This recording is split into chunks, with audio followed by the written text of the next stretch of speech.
like to call to order this joint meeting of the Select Board, School Committee, and Finance Committee, Thursday, June 12th, 2025. We'll start with a Pledge of Allegiance led by Dennis. Would you lead us? Thank you. Glad to.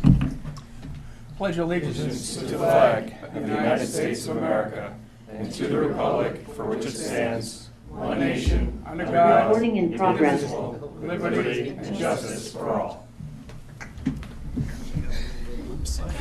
All right. Delayed recording. Still all set? Okay. So we will start with our 7:02 agenda item, which is open forum. If anyone has anything for open forum. Okay, I don't think so. So we're going to go on to the 7:05 agenda, which is School Committee and Select Board to consider and vote on the FY25 budget transfer of $400,000 from the Special Education Reserve account. And I'm going to turn it over to Chair Claire for this item. No problem. Well, as you saw in the packets, we have a memo looking to transfer $400,000 from the Special Education Reserve Fund to the General Fund. As you saw, Jenny put in a few contributing factors as to why we have this projected shortfall for FY25 in the memo. So I thought it was self-explanatory, but unless anyone wants any questions, I have a comment. Yeah, go for it. I know this isn't in front of the Finance Committee, but the other evening I had brought up at the joint meeting with the School Committee, the Select Board and the Finance Committee, a question as we considered deficiencies for the year. And I asked the question of whether there was consultation with the school department. And the answer at the time was no, because it wouldn't be allowed through that process to address deficiencies that occur in the school budget because they can't transfer. So I had follow-up conversation with Dan O'Donnell as our finance manager, our town finance director, and it turns out that it is possible and it is allowed for the funds to go one direction, but not go from the schools back to the other.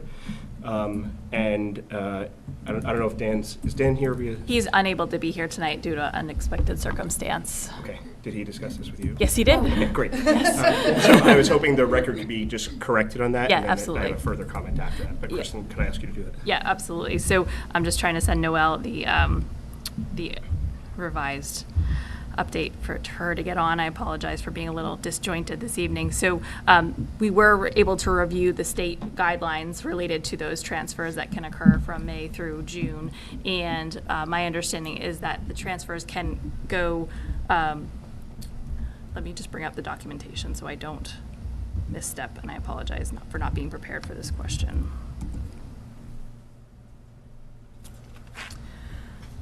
Is this, Nathan, So- just a procedural clarification question? Or are you getting to, is there a need for some transfer? What? It's because it was on this topic. So maybe I can finish. A transfer cannot be made out of the school budget, but can be made into the school budget. But we feel that it's best practice to not do that or be extremely cautious with that, because then that would come out of our free cash or our reserves that would then get rolled over to the next year, which we use for capital and other projects. So my point in bringing this up the other night was seeing this deficiency on here and knowing that we had a substantial amount of leftover revenue in the solid waste line for this current year, that I had thought maybe the school department would be consulted as part of this. And I understand now why they weren't, because there was a misunderstanding on the existing state rules on this. But my request would be, now that we know that the money can be used for school department deficiencies, and knowing that things do come up from time to time in the school budget, that in future years, as part of the deficiency process that comes before the Finance Committee and the Select Board, if that could also include the school department on any deficiencies that they have, so that we can make a determination as we prioritize where to plug the holes using any unused revenues within the year through that alternative process. Understood. Yeah. Question? Sure, Dennis. Would you mind giving a small little overview of why the $400,000 is in it, what the situation is surrounding it? Because I didn't get any memos on it, so I'd like to just a Well, quick now, little. Dennis, you didn't look in the packet, clearly. No, I didn't. If you wouldn't mind. Catherine, I do have a presentation Go- as oh, well, okay. too, to provide some context. Do you want to that we do can that? talk That might about. be That might helpful help, then. yes. Yeah. Fine with me. Oh, you want to do it now? If you Yeah. want me to. Yeah, go for it. Kristen's just getting Oh, it. okay. She's just pulling it up. Yeah, thank Can you. you see, Dennis? I can? So to provide a little context, so yes, in the memo, in the packet, the memo that is in the packet, it refers to the fact that over the past couple of years, we have been able to put $200,000 into the Special Education Reserve Fund over the last couple of years. We've built it up to be approximately $750,000, and we've done that each year because when we've been closing out at the end of the year, we've been able to put that in. So the memo reflects that in FY24 and in FY23, we put $200,000 into this reserve. And what we're finding right now, which I'll talk about in just a second, Dennis, is that we are projecting at this moment in time that we're going to have a deficit of $400,000 at the end of the year. And so we're requesting that this is the process that we've never gone through, right? So this is another reason why we thought it would be good to kind of have this context. So the slide presentation that I have here is really to kind of set the context as to why the budget might be difficult to project with special education specifically, and we'll kind of talk through that, and then if you have any questions. So the first thing being that, to remind everybody, Operational Services Divisions, OSD, they set the tuition prices for approved private special education programs every single year. In FY24, we were alerted that they were going to do something that they've never done before, and they approved a 14% increase. And so that was something that we were concerned about. We had addressed that in the development of the FY24 budget. We had talked a great deal about that. It led to a number of different concerns that we had as a tri-board committee. Some of that even led to this this process even happening, where we were coming together quarterly. And then historically, so I'll just talk about here, the factors that they include here is it could be providing special education service, inflation, changes in regulations, but OSD is the government agency that governs this. If you can go to the next slide. So when we developed the FY25 budget, we had projected an increase of $1.2 million to our special education tuitions. That was based on what we had been doing for a number of years that predates me. We've been using 3.3% as the historical projection, because OSD, they don't actually set these rates until after we've developed our budget. And we have historically, the rates have been below 3.3%. So it's actually helped us deal with the flexibility that exists in special education if we had new students move in, which I'll talk about in a second. But what ended up happening is in FY25, after we had developed our budget, they actually set the increase for FY25 to be 4.69%. So as we started the FY25 budget season, or as we started FY25 year, we were actually already at an approximate deficit of $504,000 because we had projected it to be a 3.3% increase. Does that make sense to everybody? And for right now, what we now know, because again, we're in the spring here and it's kind of happened after we've set the budget, is that the increase for FY26 is set to be 3.67%. So it's not as drastic, but it is still higher than our 3.3. And we, now I think, 2 years, or really now 3 years in a row, that it has not been 3.3. We need to rethink that, right? But forever, 3.3 was effective, so that's why we had used that, knowing that the 14% was totally an anomaly. So we had already we knew that. Oh, there we go. Let's go to the next. No, that's Mike. You can, Thank you.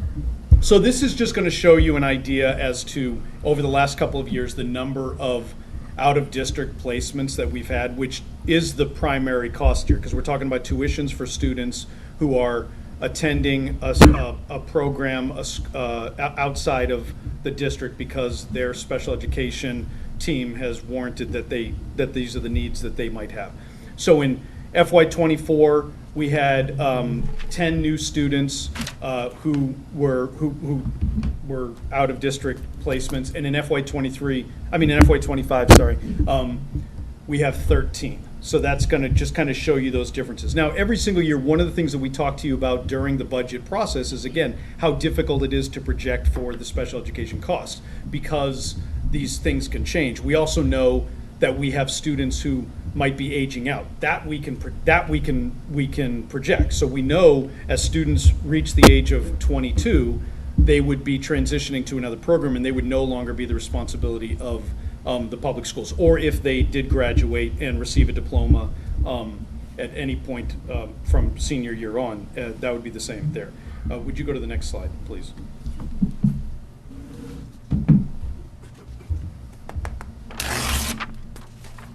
Thank you. So one of the, did you go, maybe you went two. Sorry about No, that. it's okay. Thank you. So this is going to talk about the different types of things that happen. So we've talked about this before, but again, for people who are new to this conversation, the idea that every single year we have students who move into Westford Public Schools. And it is our responsibility to provide a free and appropriate education for all of our students. And so students will move in, and they can move into Westford, and they might already have an IEP, an individual education plan that was established by another district. They might already have an out-of-district placement from where they're moving from. And if they move into our district, we will begin to take on that responsibility. At the very beginning, we share that responsibility with wherever they were before they moved, but it is an increase to our costs, and it eventually becomes our responsibility as well, too. The other things that happen is we have students who might already be in an out-of-district placement, and based on their progress, the academic team might make recommendations that they need a higher level of services. And so their tuition that we've projected might also increase. And we've seen a couple of instances of that as well, too. And then the other thing that we look at all the time is just the continuum services, which is our responsibility, in that when we are working with all of our students, there are times as we are meeting their needs in the district here, the academic team, as the students are progressing through school, the academic team and everybody who's coming together to look at these students' needs, they might say, we are no longer able to meet their needs within the programs that we have specifically in the school. And so they might be with us, and then during the course of the year have the recommendation for an out-of-district placement. So those are the three different types of changes that take place that can happen, which is very difficult to project. You really can't predict that because it's based on responding to the students' needs in real time. You can go to the next slide. Thank you very much. And then with that, with all of the tuition costs, there are also transportation costs, because it's our responsibility to provide transportation to these programs, right? So if a student is attending an out-of-district school, we're required by law to provide that transportation. Now, there are many times where we'll have students who a few students might be attending the same school. So it wouldn't necessarily be a new run. It wouldn't be a new cost, because they would just be an additional person that's riding on the van. Or we also collaborate with our local communities, and that's one of the things that our special education directors do a great job talking with the collaboratives and talking with other districts to figure out, okay, if there's a student in Westford and in Chelmsford who might be traveling to the same school that might be closer to Boston, then maybe we could share that cost. And so maybe they'll pick the student up in Westford first, then pick the student up in Chelmsford, and then move on. So there are things like that we really try to mitigate those costs as much as we can. But there are times when we find that a new run is needed, and so that becomes a brand new cost. And another thing that can happen, as you see here, is the late start or early releases, is that there are times that it might be a more regular occurrence. It can also be something that happens just even for a temporary basis, where an individual student's schedule, because of their needs and outlined in their IP, their transportation, their daily schedule might need to change. And so they might have started riding the van with somebody else, and then all of a sudden something now has taken place where we now have to create a new run for this individual, for this student. That might only be a temporary case, but these are all different factors that can happen throughout the years. We're trying to support our students. And then the other thing, just to remind everybody of, is the Every Student Succeed Act, ESSA. It's a federal law governing K-12 public education that is, again, it's talking about the fair, equitable, high-quality education. And specifically, it's providing support for our vulnerable populations. So this is where the McKinney-Vento Homeless Education Act and Educational Stability for Children in Foster Care come into play. And so just for, you'll see on a later slide, for an example, for FY25, we actually have incurred $22,200 in cost to help provide transportation for a student who is experiencing housing instability, who is needing to live someplace else, but Westford is their home school. And so we're helping them come back so that they can have that regular experience, even though they might temporarily be sheltered or living someplace outside of Westford. But they were a Westford student who is now experiencing circumstances, and it'll be our responsibility to help transport them.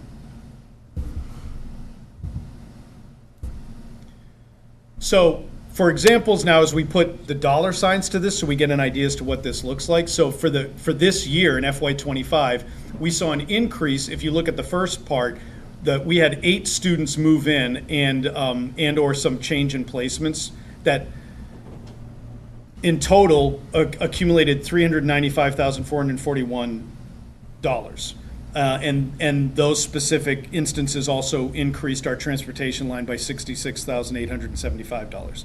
Now, we also had 6 students who were not in out-of-district placements who now are in out-of-district placements during this year, which increased our cost by $169,191.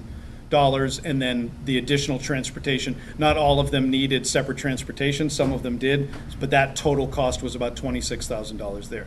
So the total there, you'll see the overall cost that was not predicted was $564,632,000 in tuitions, $93,000 in transportation. Now I say that it's not predicted because, again, we just don't know that these students are going to need these situations.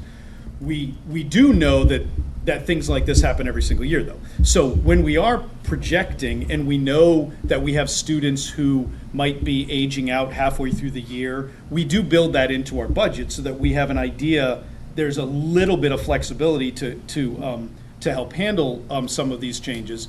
But these were, this is just the numbers that they show here. But I'll show you, if you go to the next slide,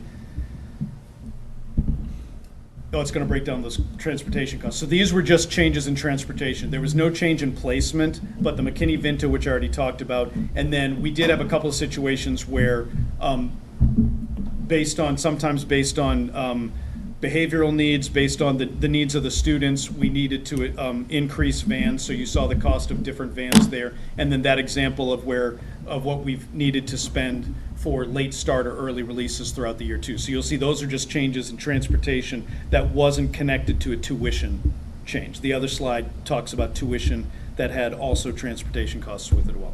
So then putting it all together, in FY25, what we talked about when we projected our FY25 budget and developed it last year, we're looking at a $1.2 million increase over that. So you have the $504,000 increase from OSD that based on that change, and then those tuition changes and that transportation. Now, like I was saying, we do know that some of this happens, right? We have for a number of years been able to put $200,000 into the special education reserve at the end of the year. This is the first year as a superintendent that I'm coming to you saying that we have a deficit. We haven't had a deficit in the previous years. We've been able to take the $200,000 and put it in special ed reserve, and we've been able to prepay some of our special education costs, which is also something you can do at the very end of a fiscal year if you have funds available. So what we're looking at right now, though, is when we take all of those things into account, when we take into account the we've had, and one of the things we've talked about again in this process is we'll have staff who will go on leave, and some of them might be on leave without pay, and we'll actually be able to save some of that salary cost. So when we look at all of those different adjustments, our deficit at the end of the year is going to be just over $400,000. And so that is our request to you to transfer the $400,000 out of special ed reserve back to the general fund so that we can balance that. Knowing that if for some reason, because again, we still have a couple of weeks left, if for some reason the $400,000 is not needed, we can actually transfer it back. But what we want to do is we want to make sure that it's coming, we get the votes for it to come from the select board and from the school committee so that we have the funds available to make sure that FY25 doesn't have a deficit. That answer your question? Yes, one follow-up, quick one. The discussion over the special education programs comes up, at least I've seen it every year.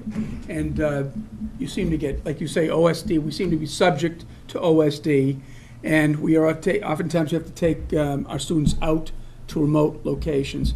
I'm just wondering, it seems as though, and that involves transportation costs, everything. Has there ever thought been given to, again, using the idea of the regionalization, getting with, say, Groton and Littleton or Chelmsford, is saying, look, let's create our own, our own special education collaborative here, so that we can save a lot on the transportation, probably save a lot more on the money, and have a kind of a shared expense. Has that ever been thought about? So, yes, matter of fact, I mean, we are a member of the Valley Collaborative, Yeah. right? So the Merrimack Valley, it's the Valley Collaborative, which is exactly that. It is actually a special education school that is supporting member towns in the Merrimack Valley. Okay. And a number of our students will go there. Sometimes the programs that are there still aren't the right placement for an individual student, so then and even then, that still costs us tuition. It's just, it might cost us less, for that matter. And that's where a lot of those shared services are. The Superintendent's Association we had a legislative breakfast a couple of months ago, and we presented that OSD information to our legislators because we were actually imploring them to help us with that, because another one of the issues is the fact that for example, we'll have one company respond to our bids for transportation, Yeah. right? And so we were talking about ways in which the legislature can help us look at the way that transportation is organized, and if there are ways that they can help us either with these costs or help us to communicate. But like I was saying, our individual schools, the special education directors, are in constant conversation with each other to try to keep all of those costs down, because honestly, nobody has the excess money for it. So they're constantly trying to find ways to minimize those costs. Thank you. Yeah. Sean? Chris, one thing that wasn't touched in your presentation was it the increased natural gas and heating costs? Right. You just briefly touch on that and what numbers those were? Yeah, so that was, I think it was a little bit, it was, the number 111,000 is kind of sticking in my head. So that was something that actually came up maybe 2 months ago, I think, when we were looking at the bills. Our director of school finance, Jenny, had saw that we had this significant increase in natural gas costs, and so she actually reached out to Mike Edwards right away, and Mike kind of started looking, because our first thought was, is this just a school department thing, or is this something other people are seeing? So to try to figure out why that was higher than what was projected, Mike can kind of speak to that a little bit more, but that's another one of those things that we've tried to figure out, how can we absorb that cost? And so there are other ways that we might have used some of those funds to cover special education costs that we're not going to, because we can only use the special education reserve to support special education costs, right? So that's we have some flexibility sometimes with even maintenance and different things like that we would use to cover if there was higher special education costs, and that's what we're not doing now, because the example of the gas, that's huge. So I'll let Mike talk about that. I can speak just specifically to the gas. So I don't know if everybody's aware, we do municipal energy contracting for both electrical and gas. On the gas side, we were notified relatively late in the season by the company that holds our contract, NRG, that they were imposing 2 new charges on our account, on our supply account, for governmental service fees or governmental charges that relate to the change in the tariff under which they operate. So we went from about $9.43 a decatherm up to $10.31. So that was, a little over a 10% increase. We had no idea. Plus, on top of that, we've had, on average, over the season, about 5 degrees additional, cooler temperatures over this winter. I'm from the south, so it's just been really cold regardless, but I understand it's been a pretty cold winter. And then the season ran so much longer. We were heating buildings through May, which is very unusual. So we had a huge increase really across all gas accounts. We are expecting, we're looking at what's going to happen in FY26 across all of our accounts. At the moment, we're not sure whether we are going to have to do any kind of adjustment because we also were able to complete roughly 10 projects this year for weatherization. I'm still looking at those numbers. We just figured all this out today, but we're hopeful that the savings we're going to see from those weatherization projects will at least partially offset the increased costs. Okay.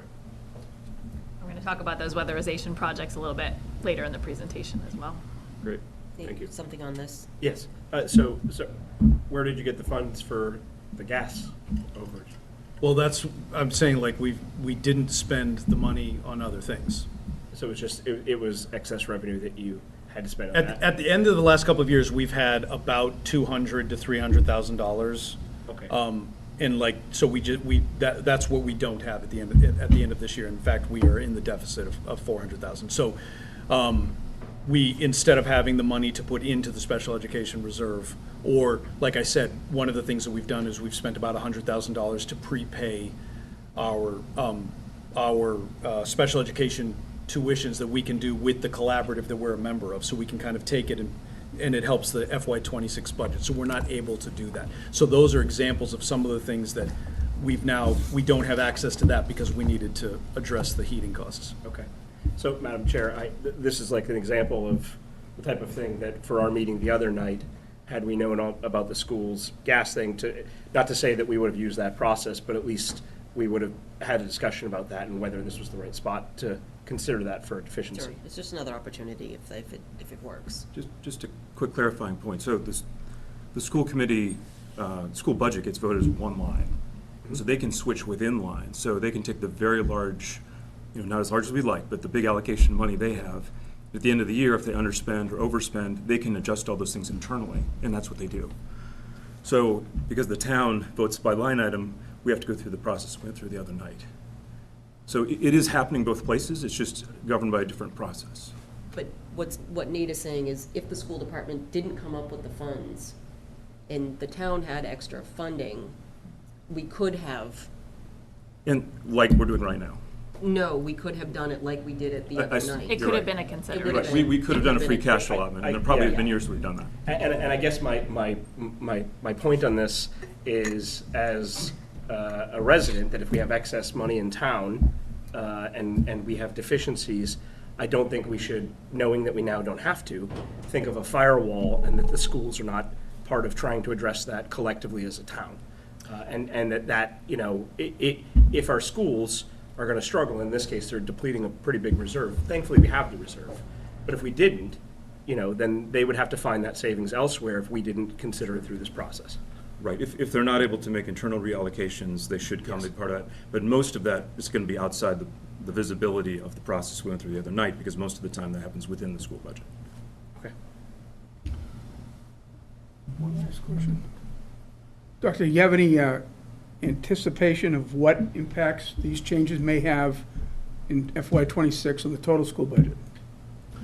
I mean, like I said, I already know that we projected a 3.3% increase for the special education tuitions, and it's going to be a 3.67. So there's going to be a slight change there. One of the things that we are looking at and that we talked about through the budget process was even just the changes that we're trying to make internally with the programs that we're establishing. For example, we established the 18 to 22-year-old program, which although it's not, well, I will say it is saving us money because we're also not paying larger tuitions for students to be supported in different programs there. We're creating similar programs with the SAIL program at the middle school. We've extended a number of those different things, so we're watching that closely to see what that'll look like.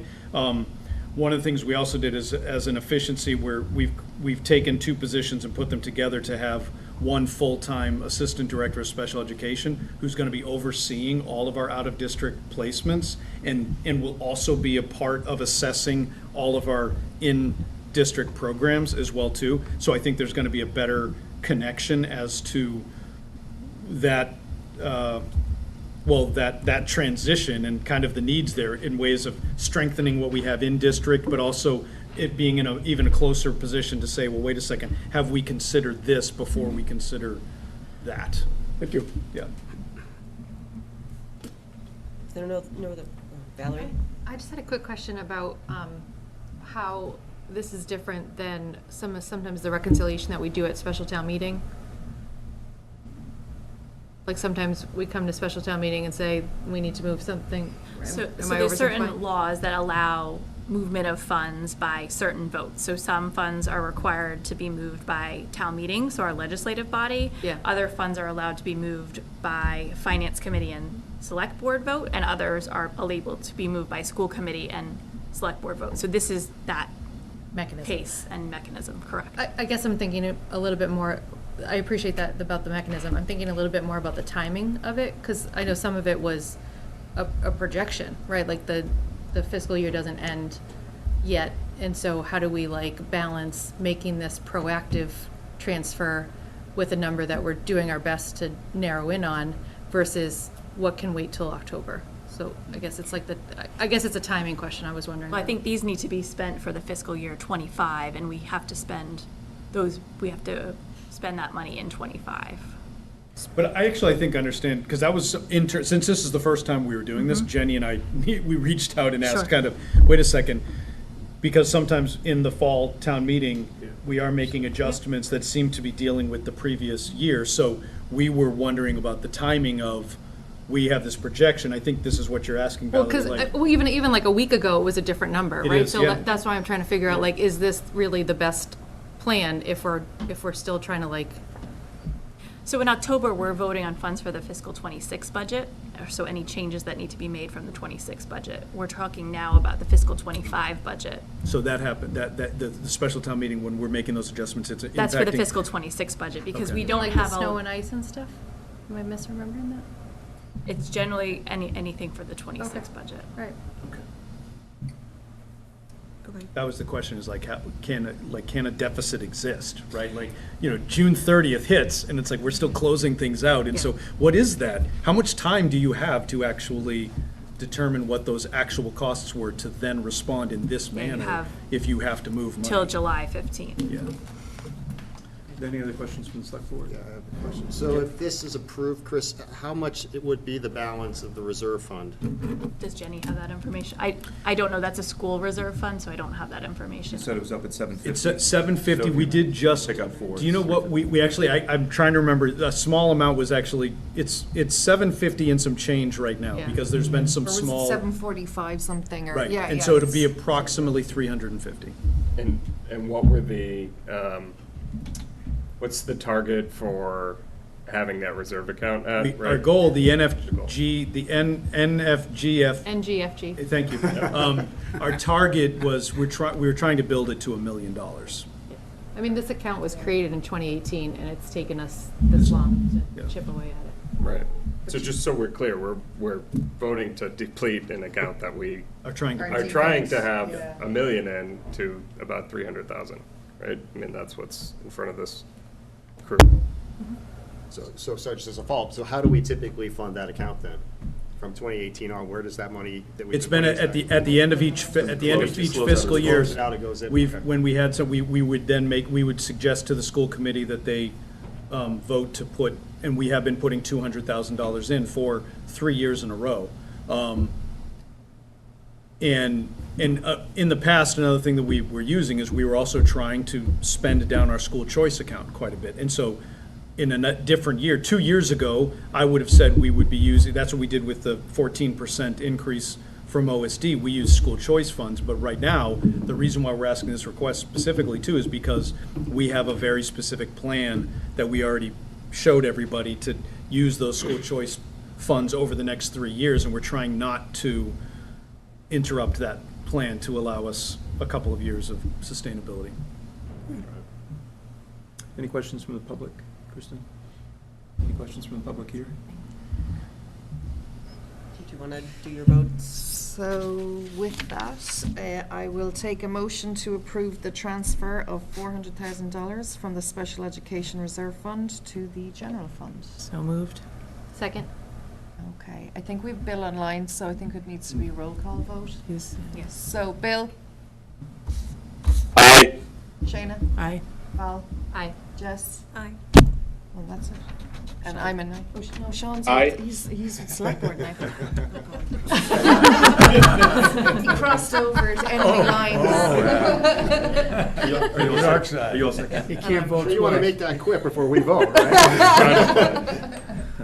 I'll entertain a motion to vote on the budget transfer of $400,000 from the Special Education Reserve account to the fiscal '25 Westford Public Schools budget. So moved. Second.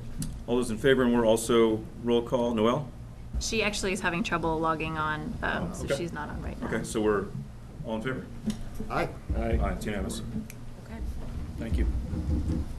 All right, on to our next agenda item, which is the review of the FY25 budget impacts and the importance of maintaining the AAA bond rating.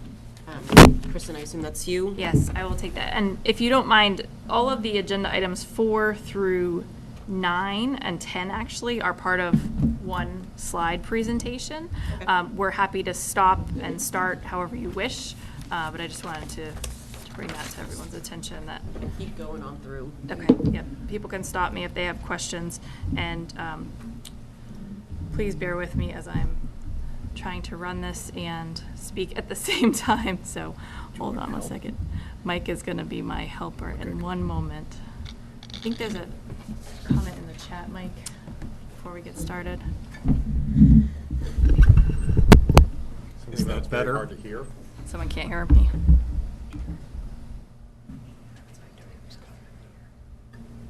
Okay, so I'm going to get started. We are here for our tri-board meeting to talk primarily about efficiencies, but also wanted to review the impacts of the fiscal '25 budget, knowing that the override didn't pass, the importance of maintaining a AAA bond rating, the review of where we currently are in the fiscal '26 budget, and then update on efficiencies, discussion of potential fiscal year '26 efficiencies and setting priorities related to the strategic plan, and then review of the fiscal '27 budget schedule, and then hopefully a discussion by all if that's needed. So I just want to bring to the attention of the group that the Town of Westford Select Board adopted a strategic plan back in February that covers 7 areas of responsive and responsible town government, caring and engaged community, opportunities for recreation and preservation of open space, quality educational opportunities, commitment to environmental sustainability and climate action, diverse and attainable housing options, and intentional and appropriate growth. And on the outer sides, you will see symbols which represent those 7 outcome areas. Throughout this presentation, when we're referring to budgets or efficiencies or projects that we're working on, we're linking those back to the strategic plan and what we're working on. So to start, we wanted to give an overview and reminder to the boards and the public of the reductions that were made related to the fiscal '25 budget process.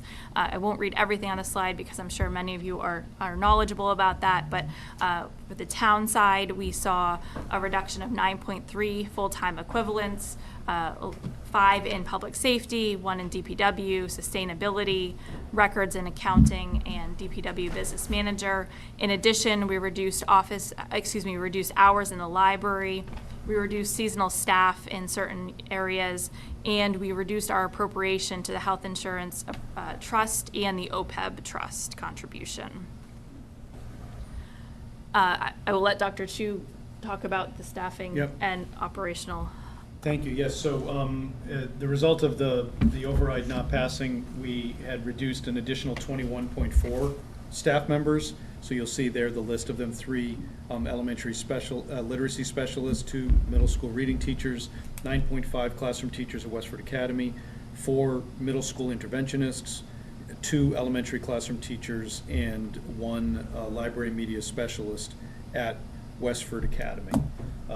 Prior to the vote, we had also, on the next slide, we had already had included a reduction of 2 staff reductions to try to bring even the override request down. And that included 8.2 elementary, middle school, and WA classroom teachers, which is something that we do every year when we look at the enrollment. We look to see if there are adjustments, so that was part of that. We used to have our own fleet of van drivers, and so we actually reduced the 18 special education van drivers and outsourced that piece. And we also merged duties with one of our admin positions, and we reduced 3 administrative leaders, our Director of Equity, Curriculum and Instruction, and 2 of our curriculum coordinators. We reduced those positions as well. So in terms of operations, the budgets were reduced, obviously. We have really little to no capacity in departments around emergencies, and you saw that on Tuesday night with those transfers that were requested, as well as the Finance Committee saw that several times this year with reserve fund transfers. There were budgetary shortfalls in our supplemental Medicare health insurance budget, veteran service, public buildings, town manager expenses, animal control expenses, and through town meeting and FinCom reserve. We addressed those. We sought the 5 budget transfers on Tuesday night in the amount of $125,925.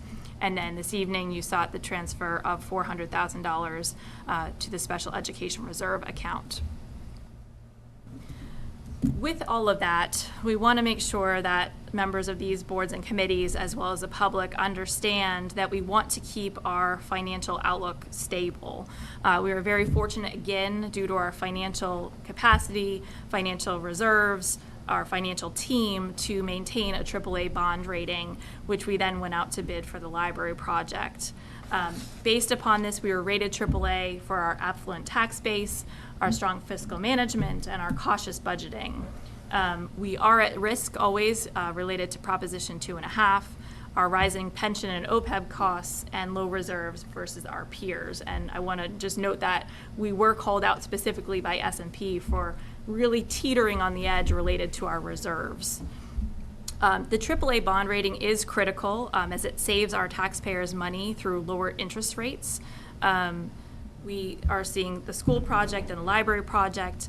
We give a little bit of a comparison here. If we were downgraded 1 level to AA+, we may have been seeing an increase in 30 basis points, which could equate to $150,000 on that library interest for a 1-year note. I don't note anything about the long-term borrowing because we just are short-term borrowing now, but that's quite substantial for 1 year.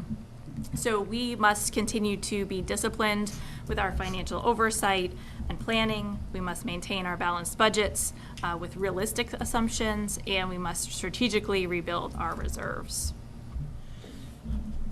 So moving on to the fiscal 26 budget projection, we had an operating budget of just over $137 million.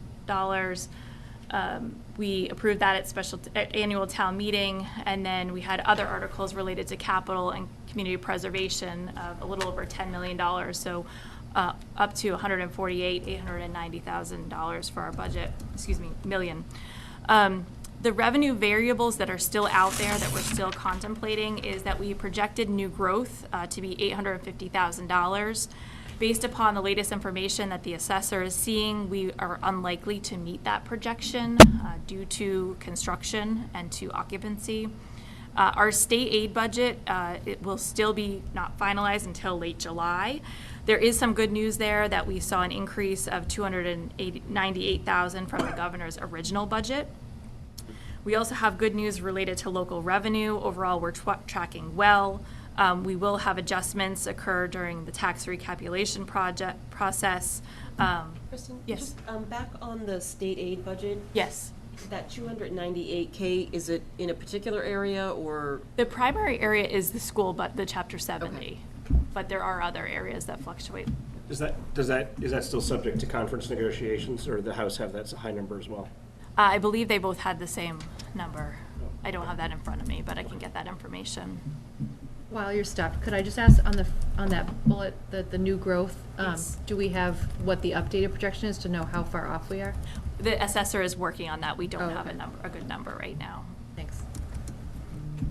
Our enterprise revenues have all met their projections for fiscal '25, so that is good, but those are all very specific for those 4 enterprise accounts. And then federal funding, we think that this may be variable. The school is going to receive more information in July related to Title I funding and the like.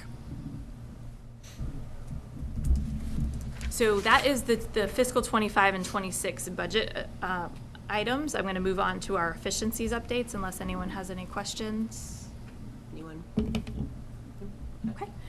So at our last meeting, we were going to be exploring options for pay-as-you-throw solid waste. We were going to look at energy efficiency projects and our investment grade audit.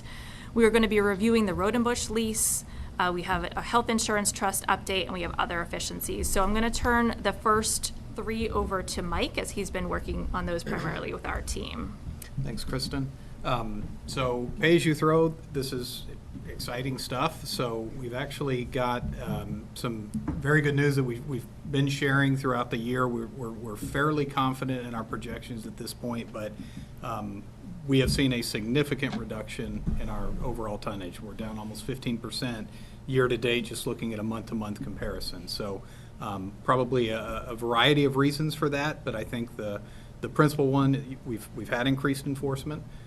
We've had some efficiencies coming out of our hauler, and then we also had the select board pass changes to the bulk disposal policy. So we changed our stickers, basically, so shifted that entire burden of both the revenues, which were minor, but also the cost of all that bulk over to the hauler. So we're not seeing anything that makes us believe that's not a real number at this point. We've gone back and done some auditing, even looked at the trucks hitting the scale to make sure the trucks that are in our town are actually the ones that are dumping. Everything's been pretty much spot on. So it has been a really consistent number. We did use this number to build our FY26 budget. We were a little conservative on it, so we're expecting FY26 to pretty much be within range. Recycling, we didn't expect this to happen, but we've actually seen a pretty significant increase in our recycling as compared to total waste. So that's a good thing. People, we're not seeing as much recycling in our trash stream. We're up about 2% over where we were the prior year, and doesn't seem like much, but every pound counts at this point. The other thing that's really impacted that fund is our blended value rate, the way that they calculate the revenues we get back on the amount we're charged for recycling. That's really a function of the market. Commodity prices have been up on most of the commodities. The other thing we've done is we've been working really closely with the Recycling Commission. In particular, one of their volunteers, Clark Spiker, has done a phenomenal job working with us to audit every single recycling invoice we get to make sure we're actually getting what we're supposed to by the contract. So that right there saved about 18 grand just having him do that legwork, because we, quite frankly, don't have the capacity to check every line item. So we're looking forward to continuing to work with WRC to increase those collaborations over the year and make sure we're doing good jobs enforcing the contract. Right now, we're at about 75% of our budget. We're 85% of the year through. We're looking at a projected surplus of about $270,000 after the transfers out. And we're saving on pest control, too. What this means really is it does have some impacts on the way we want to approach the pay-as-you-throw, and we talked about this when we met with the board in the past.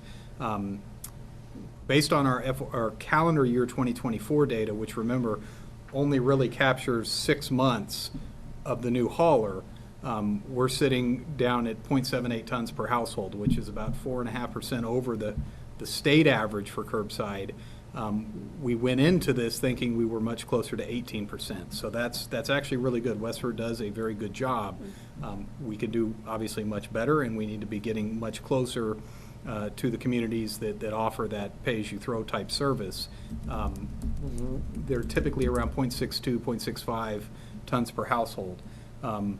I suspect that when we see a full year, we will be pretty much spot on the average across all of our market basket communities, just based on those changes to the enforcement, the bulk policy changes, and the hauler efficiencies. We did some math that really changes that number a little bit, and puts us in a little bit better light and a little bit more realistic comparison with our peers. We did this really as a prep for looking at pay-as-you-throw and trying to have accurate estimates. We went through every single address in the assessor database and identified, based on past planning board decisions, select board decisions, everybody, absolutely every address that's eligible. And as a result, we wound up having a much higher number. So, really that per ton number has come down in part because of the numerator, but also the denominator, the number of households that we were calculating. So like I said, if our projections hold, we're going to be smack in the middle of the average for all communities across the state. Next slide, please. So what that gives us is knowing that we weren't quite that far over, that 18% over our neighbor communities, is it really gives us a kind of a little bit different approach to how we wanted to look at pay-as-you-throw. It doesn't necessarily need to be a revenue generator. We certainly don't need to come in and try to offset the entire cost of that program. But what it gives us the opportunity to do is really use a pay-as-you-throw program to do what it should do, which is incentivize waste reduction. We can cover some costs with that, but we do not need to be targeting, and in my view and our recommendation would be not looking at this as a full cost recovery, but instead looking at it to reduce waste, try to get us down to our target numbers, and also use a pay-as-you-throw fee structure to help cover the extra services that we might not be able to do without such a service. Things like expanded recycling opportunities, expanded diversion, increasing the number of events that the Recycling Commission is able to offer, and really look at that fee and kind of base it on the cost, which is relatively minimal to do some of those programs, but just look at what does it take to cover the cost of the program and the excess waste that people generate over the target. So I'll talk in the next slide a little bit on the program recommendations that we'll be bringing to the board in the future based on conversations with them. But the bottom line is we think the tax levy can cover a basic household service. So it really trying to target waste reduction as the primary goal. Secondary to that would be improving service delivery, having those expanded programs. We have to be able to move the majority of our collection, the vast majority of our collection, to fully automated collection. I know everybody looks at other communities that have bag programs. Those are going to get harder and harder to collect. They're going to get more and more expensive for the manual aspect of it. All of these trucks now are single operator. If we can get 75% of our daily collections, and we're running 16,000 of them a week, done by trucks, it will keep our long-term contract costs way down. So that's one of the reasons that we'll be making the recommendation on a hybrid program that I'll talk about in a second.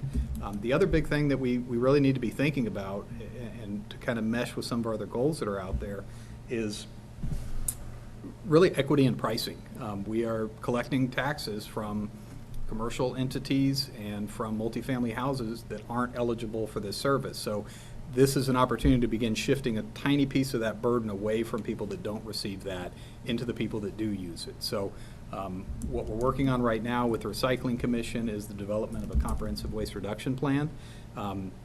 I feel pretty strongly that if we're going to do pay-as-you-throw, we need to have other service opportunities in there as well. We need to roll something out as a package.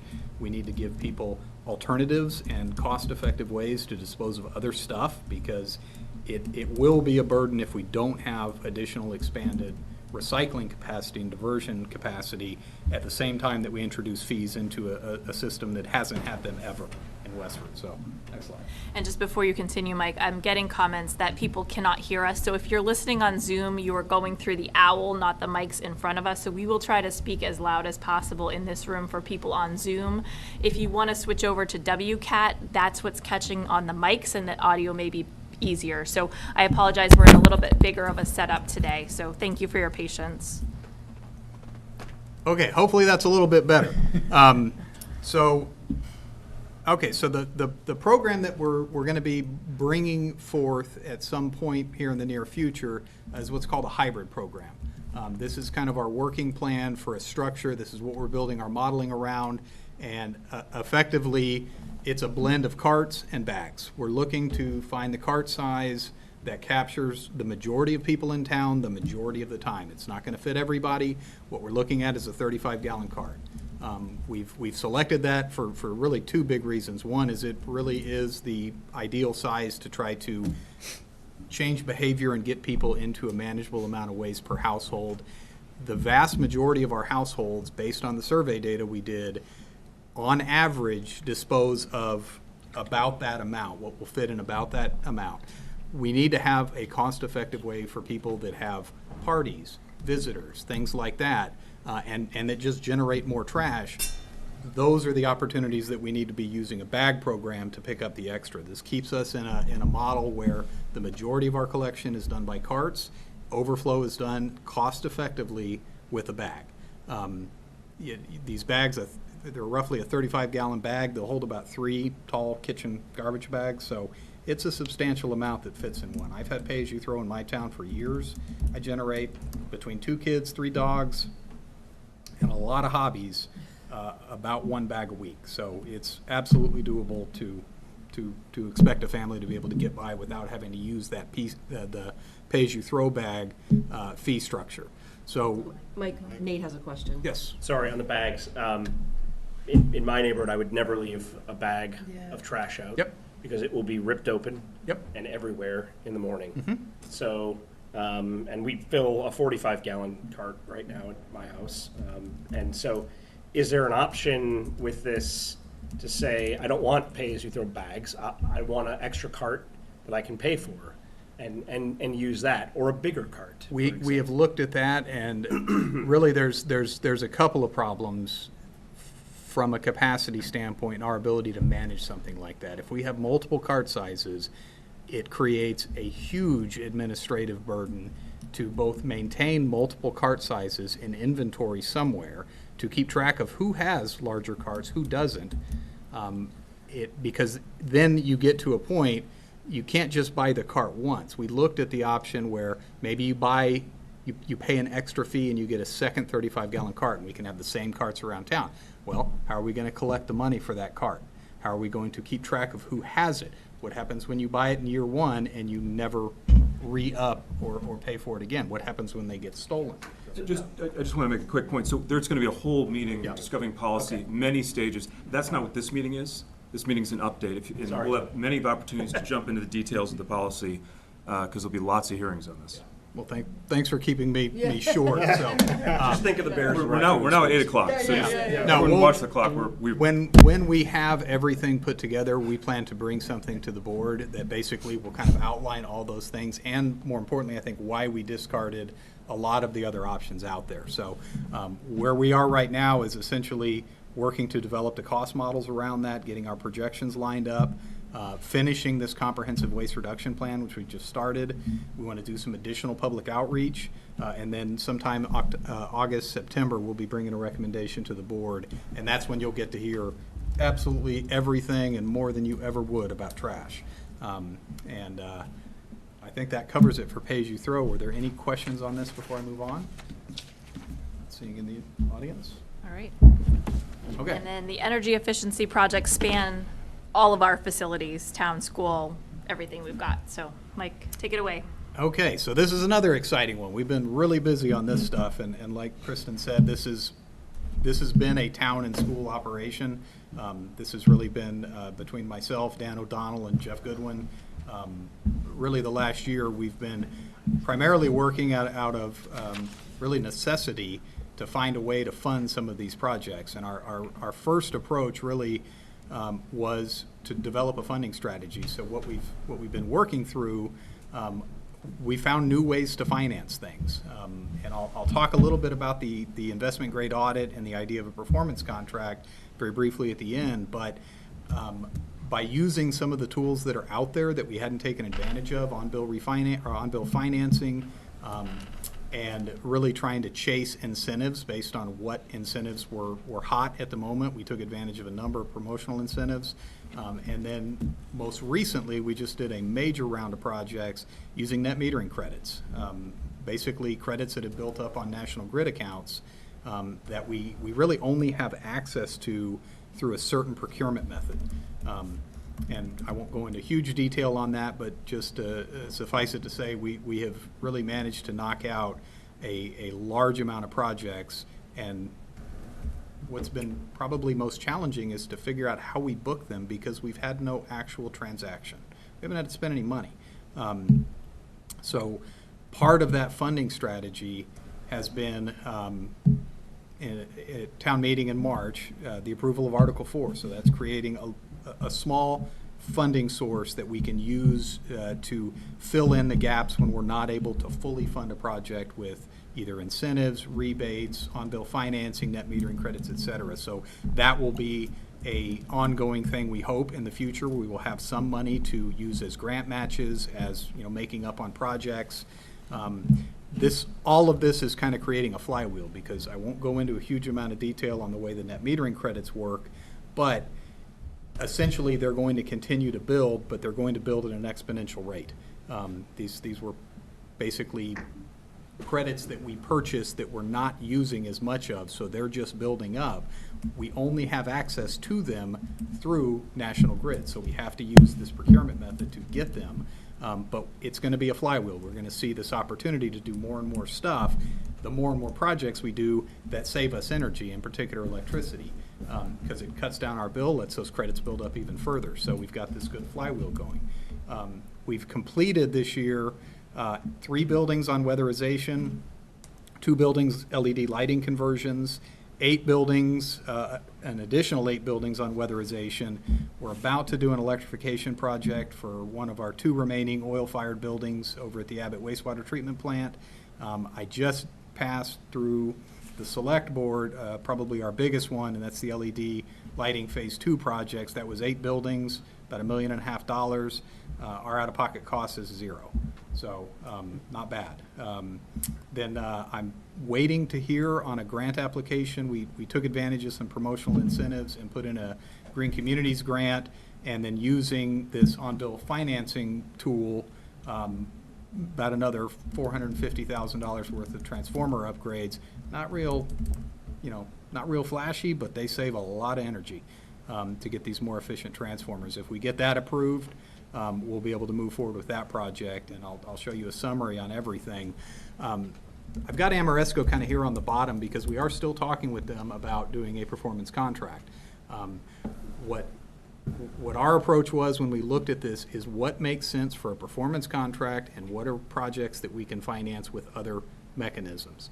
We've basically stripped out a lot of the things that we can finance with other mechanisms, and by doing that, we have saved the additional costs that we pay to Amoresco, and we save the interest on any kind of borrowing that would have been, that we would have had to do those large-scale projects. So what we're looking at with them now are some very discrete projects that we just don't have another way to fund outside of going with a traditional Chapter 149 procurement, which then brings in design engineers and OPMs and all this other stuff that just really ramp up the cost and don't let us choose the equipment we get, which probably is more important to our facilities group than anybody else. So, Mike, are we going to be having another, more detailed meeting on some of the Amoresco type projects at some point? yes, when we get there, we're still working with them to kind of flesh out what we think will work for a revised project and how we can actually do that under the 25A, Section 11I procurement. That's going to be kind of developing over the next several weeks, and then once we figure out how we can make that work, we're going to first come back to the CASC and then come back to the larger group. Okay. So I think we're ready to move on. So here's just a quick summary. So yeah, like I said, including the things that happened before we started doing this, we've managed to knock out about $3.2 million worth of the work that was on that IGA, which I think the last draft they had was around 7.9. So we're making very good progress on it. We are not going to see immediate savings on that, simply because we are using this on-bill repayment tool. Good question. Yeah, I just have a question about like the rebates and the net metering. Not that I don't think this is a good idea, because obviously it's like an efficiency long-term and that's great.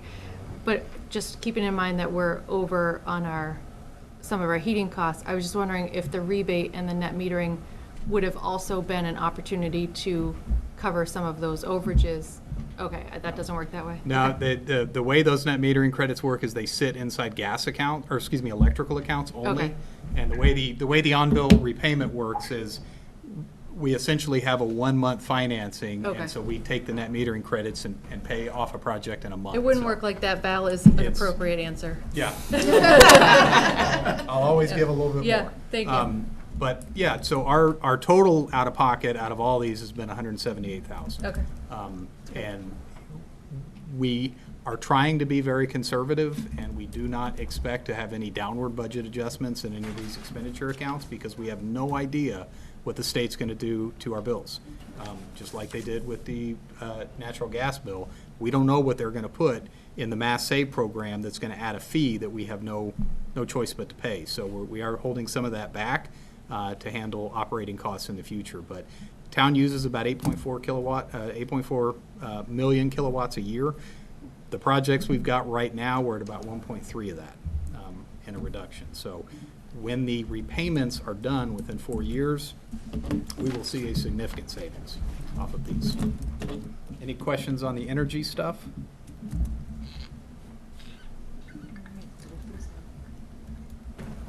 All right, so we'll move along. So one of the recommendations of the Budget Task Force report, as well as the Road and Bush lease, was just coming up and coming due in June 30th of this year. So just a few weeks away, was negotiating a lease with full cost recovery to the general fund. So Mike works substantially on this, so I'll let him present the next slide related to the Road and Bush lease. Yeah, so thank you. So this was, we took a little bit longer than we anticipated to get this lease renegotiated, and the biggest reason is during the space needs analysis, it became very clear that that building was not a solution for us for staff use.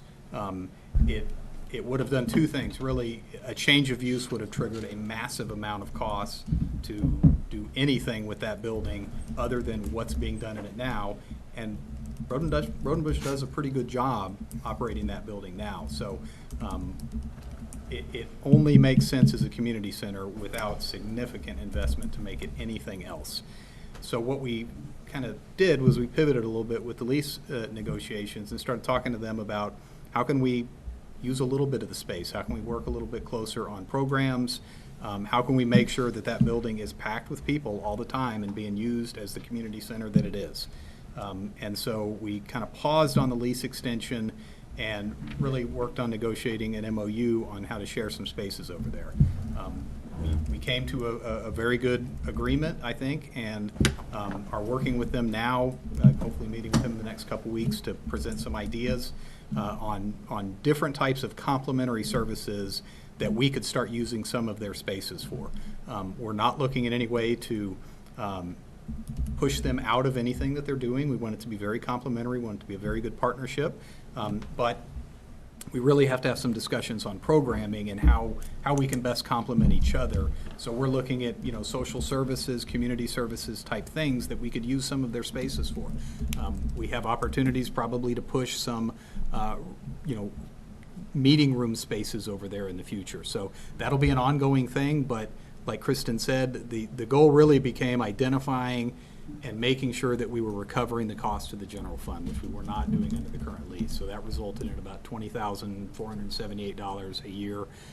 The other thing we'll be doing that hadn't been done in the past is really making sure we're looking at those additional rent components like snowplow, trash removal, those things, and adjusting them on an annual basis so we catch up with that.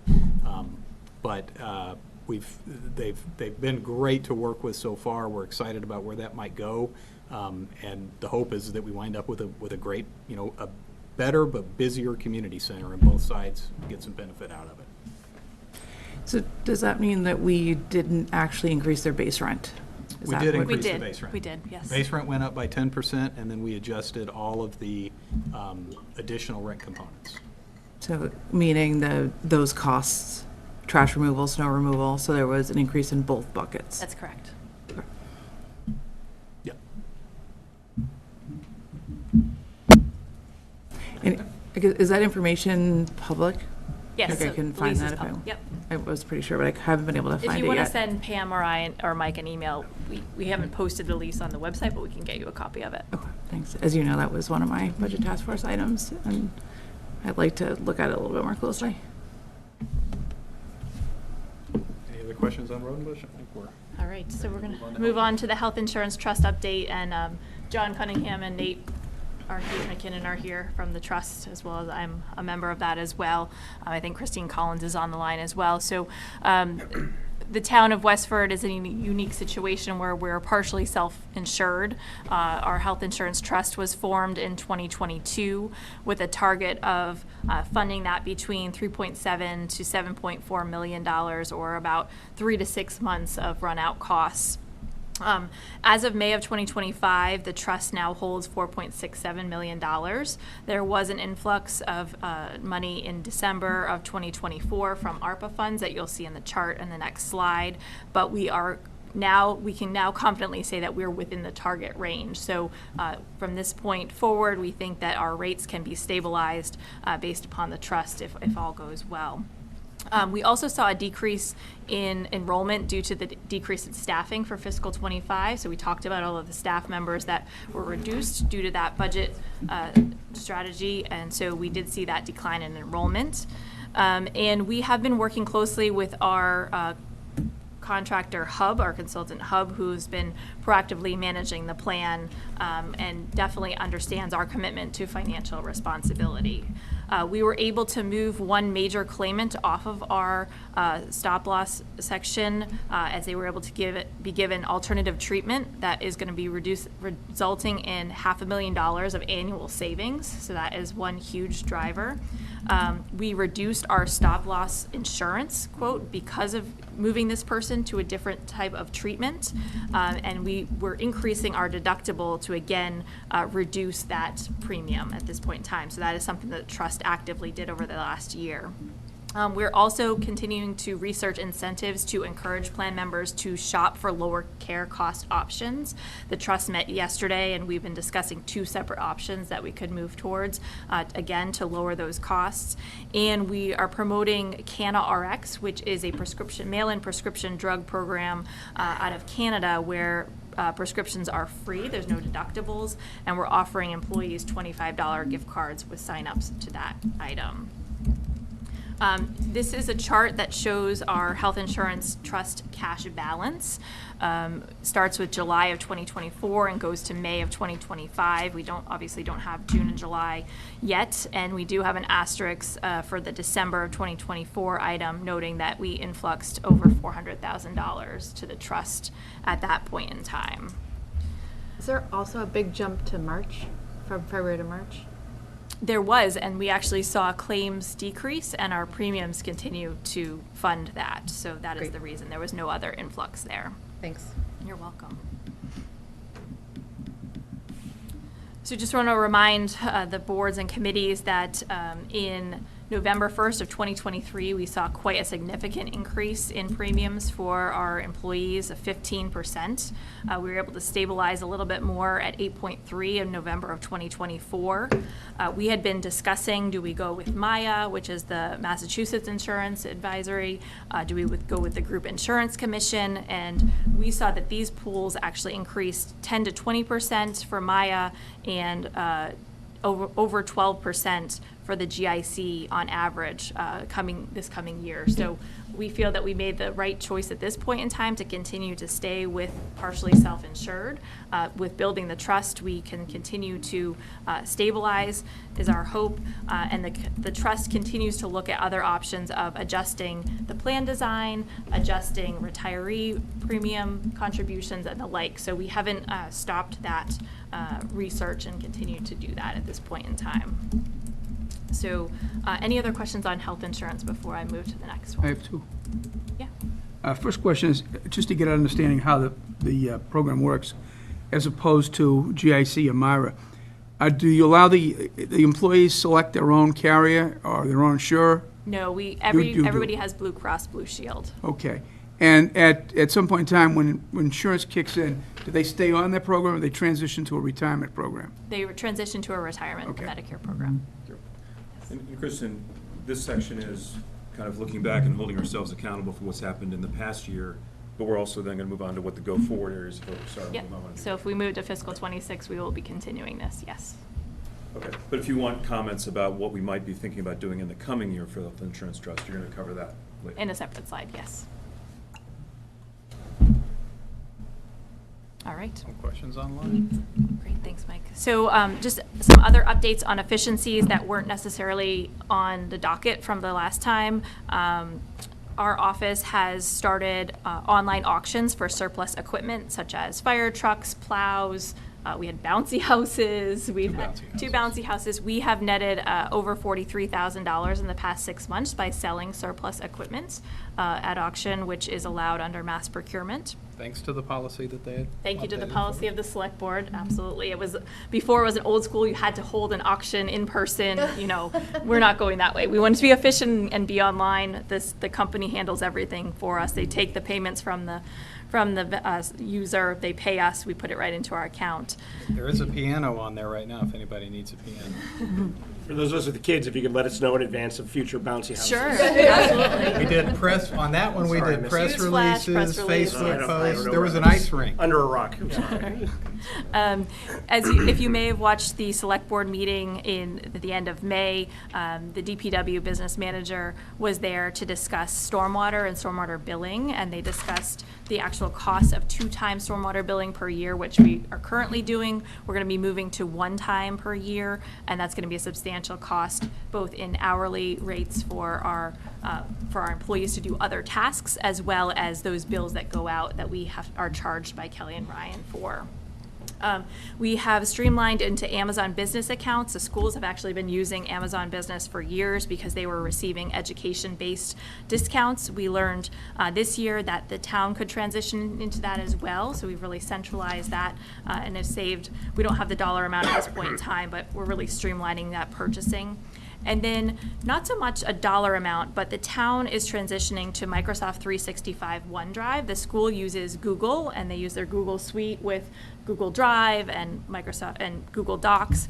We can now use that fully integrated for cutting back our Zoom licenses. So we're using Microsoft Teams. So you saw on Tuesday night select board agenda, it was $8,000 in Zoom license. I believe last year it was $16,000. So we cut those licenses in half. We're also going to be streamlining internal collaboration on shared documents and the like.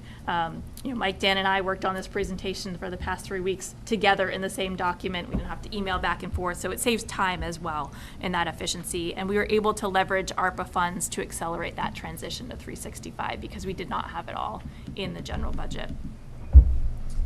All right, so before I move on to fiscal 26, does anyone have any other questions on 25? Nothing online.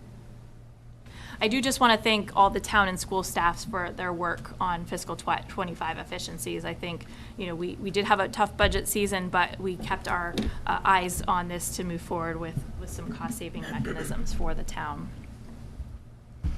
All right, so looking ahead to fiscal 26, the efficiencies work plan, we really want to try to tie everything back to those 7 strategic outcome areas that you saw at the beginning of the slides.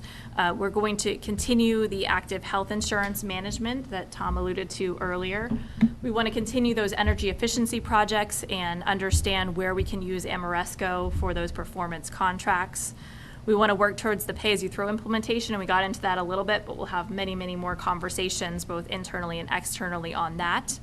We are working towards digitization efforts, so as part of our facilities assessment with Tecton, and the schools may have gone through this as well, is we have a lot of paper files, and they're taking up a lot of space in town, and it's also very inefficient when we're trying to share things. So through our new Microsoft 365, as well as potential scanning efforts and digitization efforts, we may be able to free up space for people to actually sit in those spaces for staff and not be crammed into locations, so that's an efficiency in terms of work well-being, as well as how can we be more efficient of sharing documents across departments and using that. We want to continue to explore internal and external regionalization efforts, so internal being town and school, so we're talking more about combining HR perhaps, combining accounting functions perhaps. We are continuing to talk about facilities and how we integrate, how those work together. Externally, we talked a little bit about we may be able to do animal control. We're still looking into that. We looked at veterans. That wasn't really something that panned out so well. We have now a full-time veterans agent on board. Dispatch is always on the table. There's a lot of grants on that as well. And we do want to have a directive to our departments to review fees as well. The health department reviewed many of their fees. We talked with some of the other departments, and we'll have a townwide directive to look at where we are related to fees. And like I said, continued implementation of our strategic plan to focus on those core services. In the long term, we're looking at more capital and building efficiency. So one of the biggest things on the docket is the Robinson School feasibility study, which could incorporate a potential school consolidation. We're using the MSBA grant funding to move forward into that feasibility stage later this summer. And we're completing our long-term capital improvement plan for both the town and school based upon those facility assessments that either completed or are completing now, moving forward with that. So we see that we can have a larger range picture to be able to prioritize those capital needs that the town of Westford will need. This slide, I apologize, is very out of place. This was supposed to go with the fiscal 25 efficiencies, so I will touch base on it very quickly as I know it's getting late. I just wanted to give an update that the fleet fueling project that we talked about is projected to save over $34,000 in costs, being able to fuel up at that highway garage rather than area gas stations. We've talked a lot about revolving funds on both the town and school sides, and we've created those accounts we've created those documentations that show where our revolving funds are, what they can be used for, and how they're supposed to be drawn down. I talked a little bit about regionalization in the last slide. We did enter into an agreement with Chelmsford and Tewksbury for sealer of weights and measures. That was a service the Northern Middlesex Council of Governments was providing, that they could no longer provide those services. So that is currently going well. And I did touch base on the veterans regionalization. It could be a possibility in the future for Westford to be a host or lead community there. All right, so that is efficiencies, and then we would wrap up with the fiscal 27 budget schedule if the committees and boards are ready to do that. So just on these, just a couple of quick comments in terms of how we might want to focus efforts going forward on these, and I think this is a great list. First of all, I think Mike has done a great job on the pay-as-you-throw. I think making our objective there, moving our tonnage per resident from what is now getting to be the average to what the average is for pay-as-you-throw communities. That's a real amount of money. It's I can't do it in my head, but it's a couple tons per times the tipping fee, so it's a lot. So I think that's a great thing to focus on, and that has been, it's up for comment, but Mike's philosophy has been, we're not using this as a revenue offset in a direct way. What we're trying to do is use this as a set of tools to get us down to the pay-as-you-throw community average. Yes. So that's great, I think. I think the energy stuff has been great, and I think the flywheel has been great, and I think you should, further toot your own horn. I know we're paying back, we're using the on-billing mechanism to pay back some of the CapEx here, but, it looks like steady state, we're actually using $300,000 less energy every year based on the changes that we've made. We're not going to see all that show up to budget until we're in year 5, but I think that's what I saw on the slide, and that's great. Correct. That's great. So we can keep building that future balance of steady state energy cost reductions. I think that's fantastic. And I think it sounds like we've done a good job managing the health insurance issue. one thing that I might suggest to the group, I know it's been talked about before, is by the time, so we've had volatility swings in both directions, where sometimes we have a lot of very expensive community members that we're taking care of, like we should, but it's expensive, and so our trust obligation goes up, and then it goes down when the population goes down. And it takes so long to consider a change that when you're in a crisis, you can't change. You have to just kind of buckle down and just say what you're doing. So I think I would be interested to know, maybe with some third-party eyes, first of all, from a competitive point of view in terms of services being offered, how do we look relative to our benchmark communities? Because we want to be competitive like we do with pay. I'd be interested to know how efficient the plan itself is, so how much goes to overhead versus provision of care. And then I'd be interested to know what the volatility curves have been on smaller population self-insurance stuff like this over time. So in a given year, some go up more, some go down more. If there was a way to get like a 5 or 10-year view that says, we're going to experience more volatility with a small population plan, or we're not, in which case that would be very important to know. I think that the enemy here is it's cost increase, but it's really volatility. That's what's very, very hard to plan for. If you have a sudden spike based on a population change, there's all kinds of things you can't do. If you're swinging to the other side of the pendulum, you're developing false confidence that over time you're going to be able to pay at that low level, and so you add other costs that you have to cut later. So at least for me, I would love to know strategically, on a 10-year view, we think we're locked into the right kind of plan for us. I don't know if I described that. I think you very did. clearly. So I mean, my proposal that I was going to make was along the lines that you had just enumerated, and that's for the 3 boards to consider making a recommendation to the Healthcare Trust to engage an independent consultant to do largely the research and to answer some of the questions that Tom just brought up. Because I do think they're critical in helping us understand what is the most effective way for us to move forward on a budget item that is quite large and increasing at a very large rate over time. So my hope here was that these boards would take that under advisement and potentially make that recommendation to the Healthcare Trust.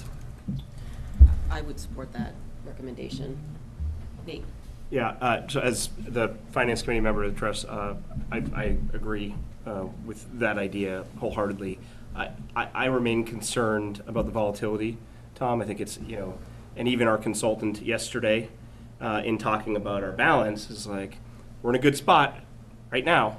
It can change very quickly, and it has in the past. And so you just never know based on claims and what happens to people.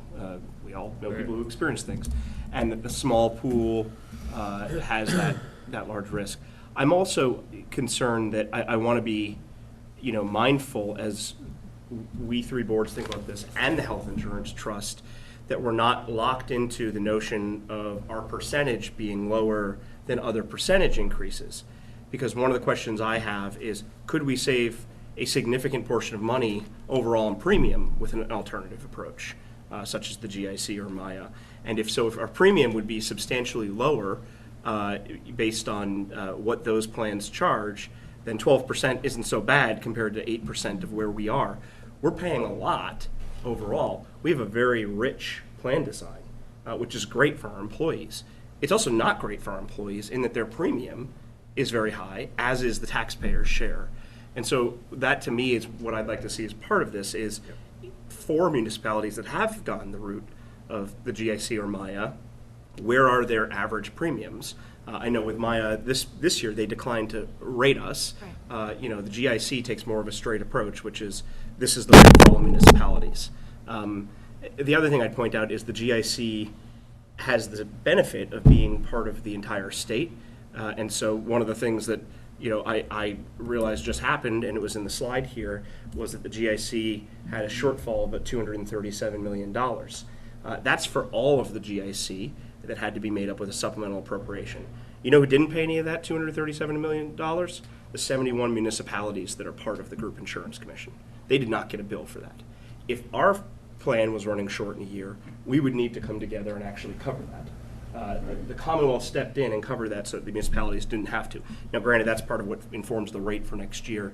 So I think these are all really important questions to ask on what we're paying now versus what we could pay elsewhere, and maybe the answer is there is no savings.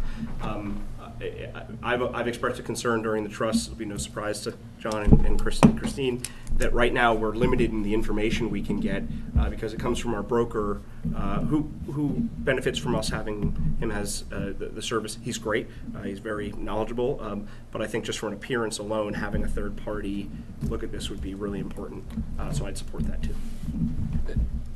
I was going to expand on that too, that if we were going to go with a third-party consultant, that it should include a synopsis and a more neutral evaluation of the other options, because as I've been following along before I came onto the board, was that big concern that I've been tracking too, is that these meetings are highly orchestrated by somebody that has a vested interest in us in using their program, and then that is clouding the knowledge that's coming out of it, the recommendations, the judgment. So I think if we were going to go an external route, it should include not just, I think, the volatility and mapping out and trying to see if they can come up with a better plan map, but also the comparisons in a better way.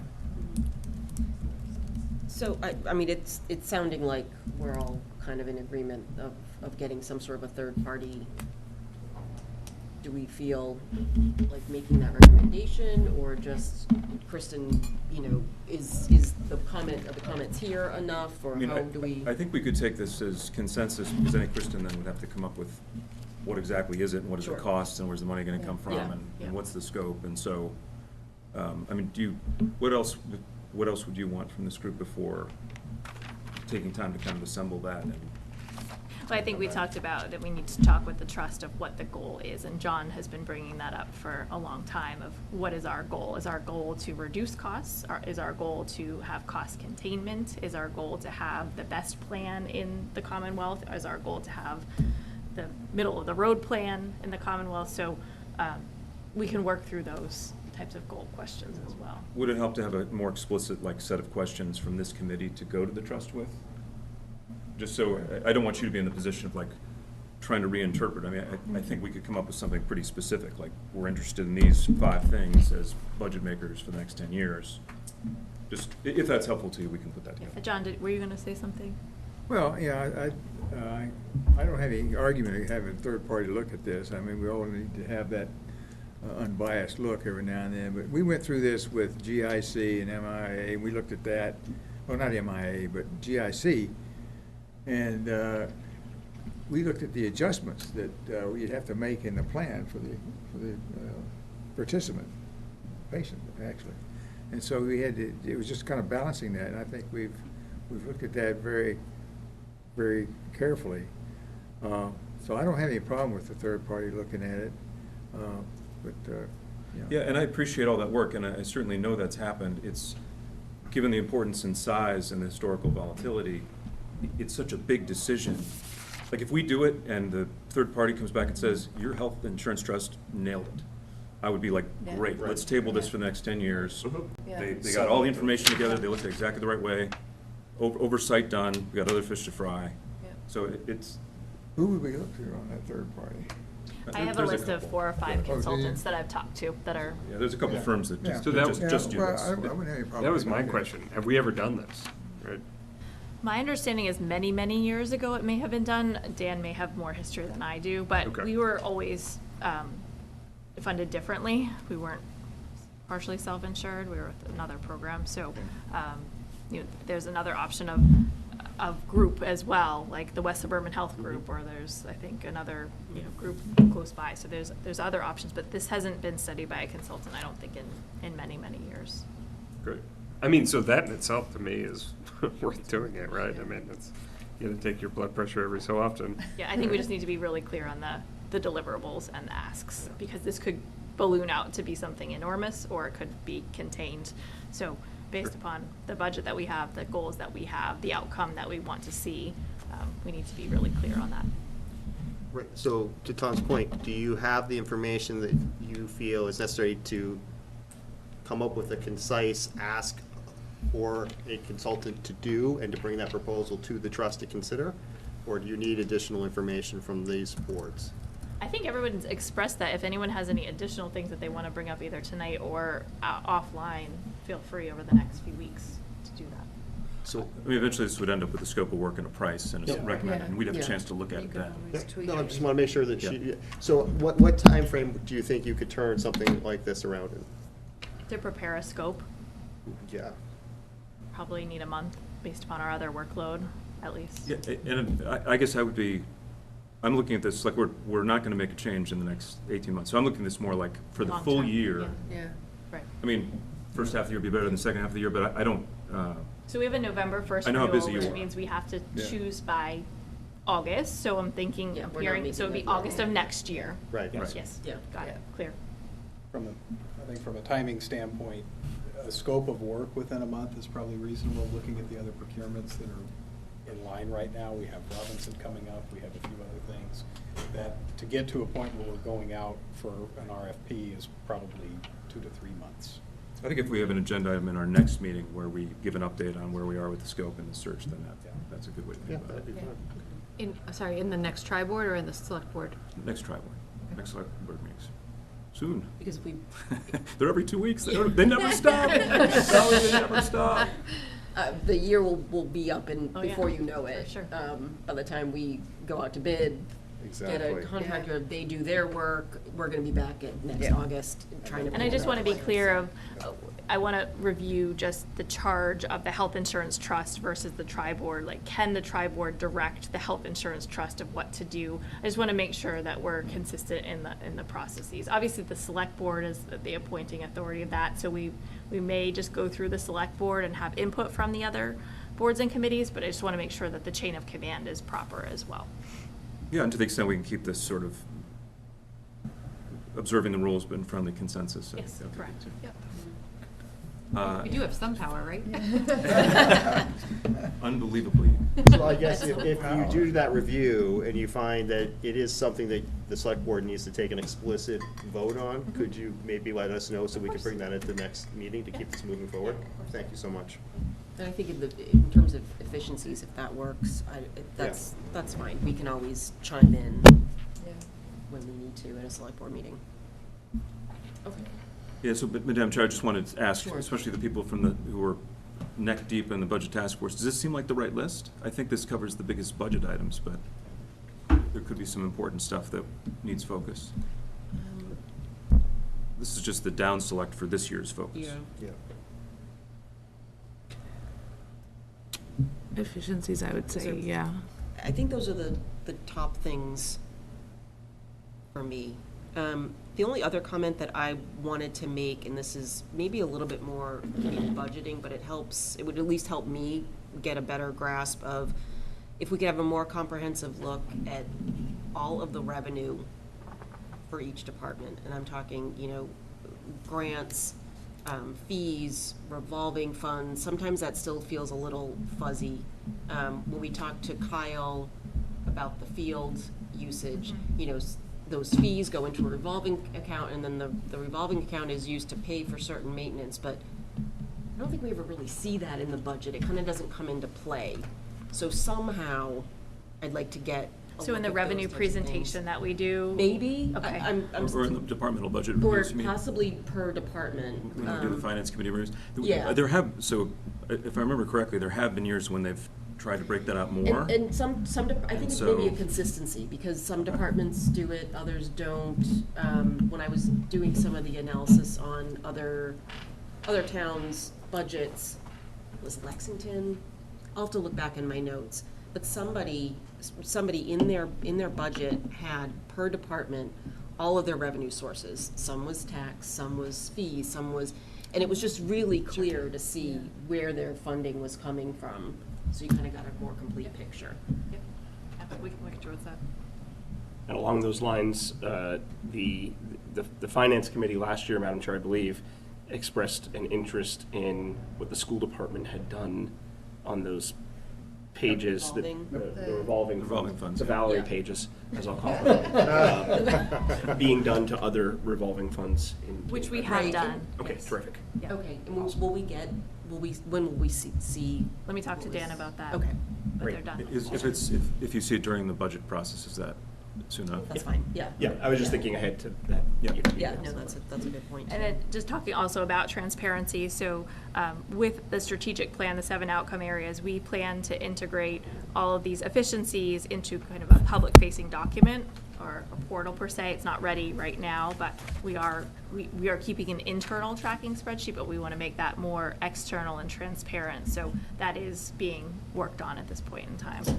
Awesome. Anyone else have anything? Dennis? And then Just wanted to throw in on this, but I read the strategic plan was very well done.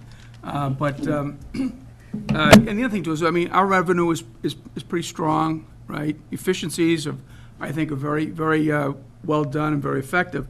But unfortunately, watching this process for a long time, even before I was on this board, we're becoming less and less the master of our own destinies.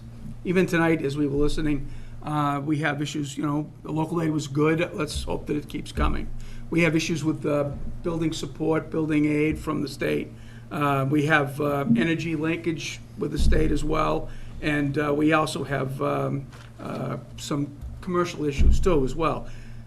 What I wanted to caution you, and I know that you're aware of it, is that I think almost every interface we have with state government, you need to basically kind of keep a little red flag on it, because I'm still concerned that the revenue at the State House isn't what it's put up to be. And at any moment, we could turn around and say, okay, we're just gonna get a cut in the Community Preservation Fund, or we're gonna get a cut in this.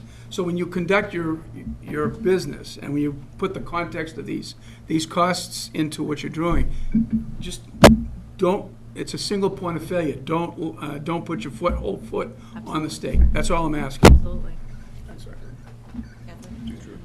I just wanted to note that maybe for a future tri-board meeting, I appreciate that we're focusing a lot on, you know, the efficiencies and cuts essentially we're making. But I think one of the things I remember in the budget task force, I know Shayna, you've done a lot on cannabis in particular, but we were just talking about kind of economic growth and kind of, you know, increasing our revenue. I think it would be a really worthwhile component to another tri-board meeting to actually put a kind of a lens on that and developing that economic side, the business side. One of the big problems you're gonna have is the sales tax. That's what's killing us right there on retail. We can't seem to get retail going here. One thing that Kristen's doing in organizing the select board agenda is taking like a spotlight of one of the strategic focus areas. And so one of them, there's an economic development sort of focus area.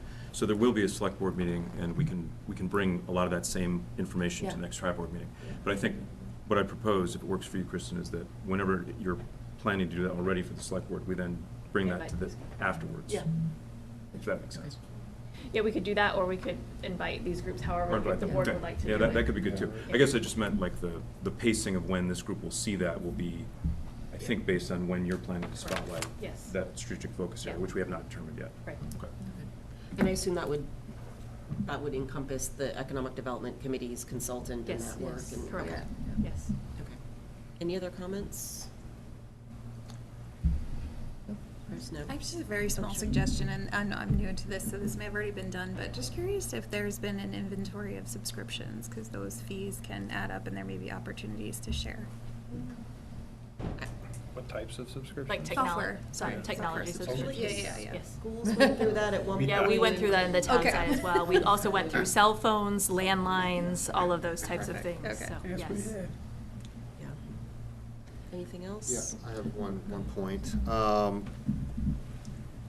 So these meetings are great fun, right? You know, we're all very busy folks, and we're all already on a committee, and then we come together for this, and I was thinking that one of the ways that this committee could, or this tri-board efficiencies meetings could be of a benefit to our residents, is if the residents actually knew about this meeting and actually was able to leverage the data there and the information that we're sharing.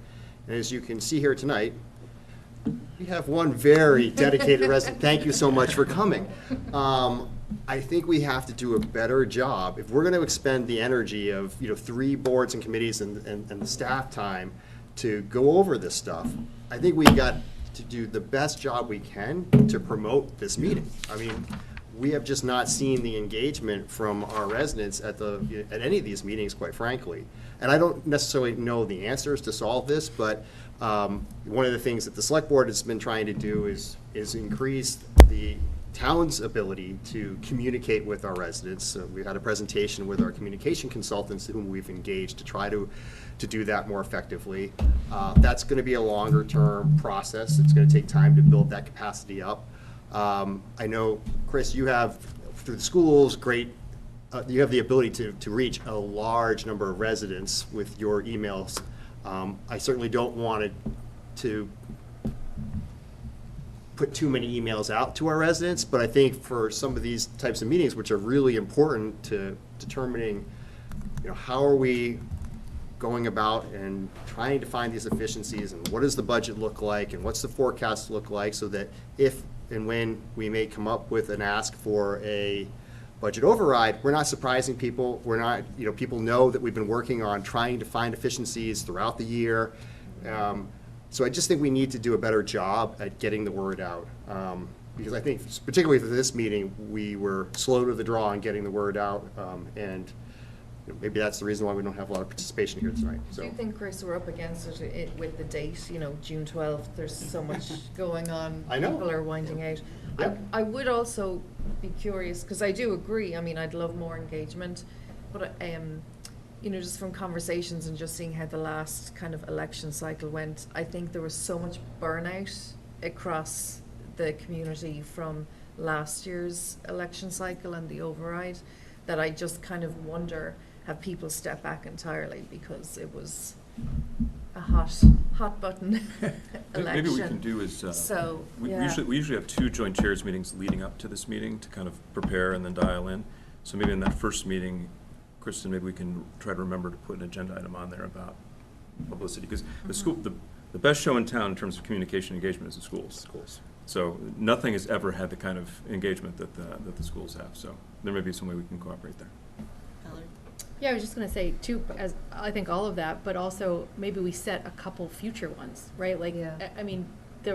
The discussion to have this one really just started like in a joint chairs meeting, and then we picked a date, but if we, actually schedule a couple out, then maybe we're communicating that as like a slate to like mark your calendar for these, and then we can build up, where everybody's aware of the publicity, like campaign.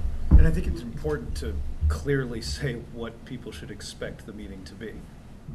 Because I think we've been figuring this out. Yeah. Right? But I think it's, like, if someone's just like, oh, they're just talking about last year, then, yeah, no, I'm good. I gotta go to a baseball game or whatever, So I think, I think Tom's point is great, like, as we prep for that, then think about, okay, how Map do it we out. wanna market this? Right. Like if And- there's an August one, is it like the very first look at FY '26 numbers, or Yeah. 27? Yeah. Right. Right. Like, do you know what I mean? Like giving like a kind of high level goal to each one or something, or like mentioning which strategic area would be highlighted at each one to make. I think, Kristen, you did have one more slide with the run-up to the budget process. Yes, yep. So maybe We can need a put that up slogan, and see like- if there's Yeah, it's like, Exactly. a moment. can't come to meetings, best bang for your buck, 3 boards in one. that was the whole, right? Like, I thought one of yeah, the whole like- points behind this Yeah. was that residents could come to this as a one-stop shop of One-stop getting their shop, three- information, so they don't have to go to 3 bang for your meetings. buck, Yeah. 3. Well, I would 3 boards argue in that one. this meeting especially requires some pre-work. Like, not everybody can walk into this meeting and understand what's going on. So I think that's maybe a larger conversation about how to, help set up the information, help make it clear, palatable, easy to skim, so that folks are up to speed when they come. I was even just thinking, looking at the presentation, we should really have a glossary slide with these presentations. If somebody hasn't watched or, Don't get impatient. Yeah. I know. So this is the timeline. I don't know, Kristen, if you just Yeah, want to. I'll go through it. So we start getting our budgets back from departments around the beginning of September. The Finance Committee then starts their meeting has a meeting on special town meeting articles. Obviously, that's not related to fiscal '27 budget, but it's related to the fiscal '26 budget. The select board also reviews special town meeting, so we're kind of in the thick of things, preparing for special town meeting from the end of September through end of October, with special town meeting being October 27th this year, which is a Monday evening. Then the superintendent gives their budget presentation to the school committee on December 8th, and I give the overall budget presentation to the select board and finance committee on December 9th. And then we start budget hearings for pretty much every Thursday in January, going through each of the departments. I won't list every single department there, but we finalize that kind of towards the end of January, beginning of February. And then we go right into reviewing the town meeting articles with the finance committee, which includes the budget in the first the Thursdays in February. And then select board reviews those articles. We do a town-wide preview with the League of Women Voters, tentatively scheduled for March 19th. And then our annual town meeting is the last Saturday in March this year on March 28th. So Kristen, if we were going to do another one of these meetings in September, what will we know when? I asked you earlier, and I've already forgotten. I think we typically have a first look at the building blocks and the shape of the budget, like in late September, early October. So last time we had a tri-board meeting, I think at the beginning of November, and that worked really well because we had all the budget inputs from the departments and we had a revenue projection at that point in time. So saying beginning of September, we may have some updates on some of these efficiency projects, but we won't necessarily have a budget look really until I I'm think. almost thinking because we have all of those budget hearings and all of those other, which think that will be FY27 budget discussions, that maybe this tri-board meeting in September-ish, if that's the right timing for updates on pay-as-you-throw. I think the facilities assessment is kind of coming due at that time, the energy efficiencies, so that might be a good time for just updates on those. Because I think the budget process gets handled in the budget process. Exactly, This yeah. meeting's not Exactly. for the budget. Correct. Right, Yeah, this, I don't correct. think, so I think it's. Okay. Well, could we work on some, I mean, maybe we refine a little bit, but in that range of mid-September, mid-October? Yeah, and we'll know our health insurance. insurance renewal at that point in time as well, Okay, so we'll look for some dates. September. We're actually targeting December 1st instead of the Okay. 8th, only because I know that's just a draft, because of the cycle of the school committee. It's actually off the select board this year, so I Okay. think it'll be the 1st. Okay, Change that slide. so,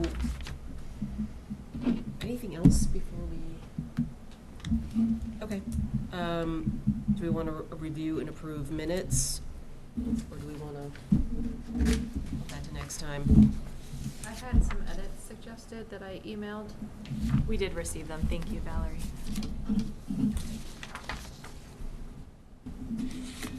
Do you, Do people feel ready to vote on this? Sure. I'll make a motion that we approve the minutes from the November 7th, 2024 meeting. As With amended. amendment. Yeah. Tom, you seconded? Yes. Okay, can I call for the vote? Why don't we We can do do it. best Normally we have separate? to vote a separate vote in case like one board didn't approve it, but I think Right, this is okay. Okay, all right, so, all in favor, I'm just gonna go through everyone, because we have to do roll call. Okay. John? Aye. Tom? Chris? Aye. I'm an aye. Aye. Catherine? Sean? Aye. Nate? I'm Dennis? abstaining. You're abstaining? Abstain. Abstain. Aye. Abstain. And who's on So line still? Hari, Hari? That's an aye. Beth? Is that a nod? Beth? She's on mute. John Leffers, and Noel are also online. I don't know if you can hear me. John Leffers? Your vote?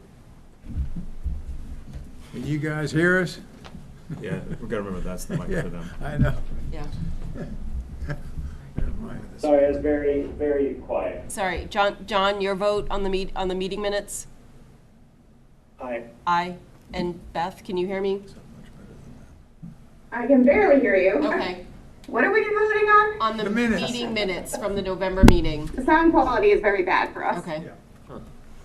Your vote on the November meeting minutes?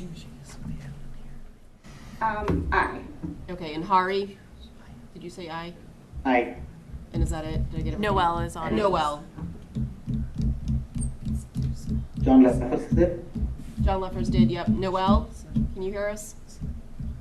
Yes, aye. Aye. Okay, that passes. All right. Future efficiencies meetings, I think we kind of got a sense of, September-ish, October. Works fine for us. I think that's it. I think we can call for an adjournment. Can I get a motion? Second. Second? Aye. Aye. Thank you, everybody. No, wait. Yeah, I'm not gonna say that again.